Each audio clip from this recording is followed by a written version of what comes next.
8h32, merci d'être avec nous sur LCI. Vous regardez le club et il y a beaucoup à faire aujourd'hui, beaucoup d'actualités. Des menaces de représailles. Le mot guerre prononcé par deux puissances nucléaires. Rien ne va plus entre l'Inde et le Pakistan. Une région du monde où la tension est montée d'un cran ces dernières heures. On va en parler avec le général François Chauvency, avec Magali Barthès, avec Bertrand Galichet. Les faits, d'abord avec vous, Kadi, à l'origine de ces tensions entre les deux pays.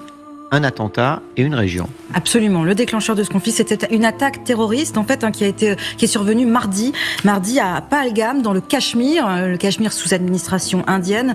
Je vous explique les faits. Plusieurs hommes armés ont ouvert le feu sur des touristes dans cette région qui est particulièrement touristique, justement. Bilan, 26 morts, 17 blessés. C'est l'attaque la plus meurtrière contre des civils dans la région depuis 2000, donc depuis 25 ans. Cette attaque, elle aurait été revendiquée par un groupe qui s'appelle des Resistance Front. C'est un groupe considéré comme une branche de l'Ashdar al-Habayt, une organisation basée au Pakistan. C'est un groupe donc que l'Inde a dans son collimateur, Thomas. Est-ce qu'il y a eu depuis cette attaque des représailles ? Alors en tout cas, le ton est franchement monté. Des représailles, il risque effectivement d'en avoir si l'on en croit les derniers propos de Narendra Modi, le Premier ministre indien. Écoutez. Je le dis sans équivoque. Ceux qui ont perpétré cet attentat et ceux qui l'ont imaginé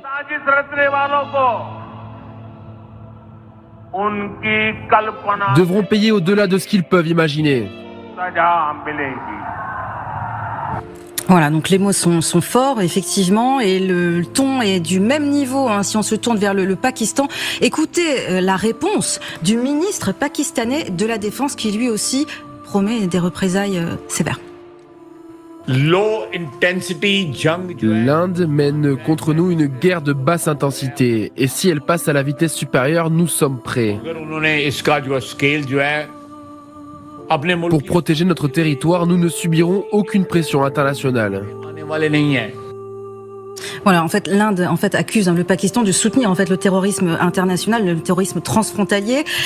Au niveau des représailles, concrètement, l'Inde en réponse a pris des mesures punitives dès le lendemain. C'était donc mercredi, à savoir notamment la fermeture de la frontière principale à Wagah, l'expulsion de diplomates pakistanais, la révocation des visas pour les ressortissants pakistanais, mais aussi la suspension du traité des eaux de l'Indus. Ça a l'air de rien, mais c'est une représaille majeure. Le traité des eaux de l'Indus, on va en dire un mot.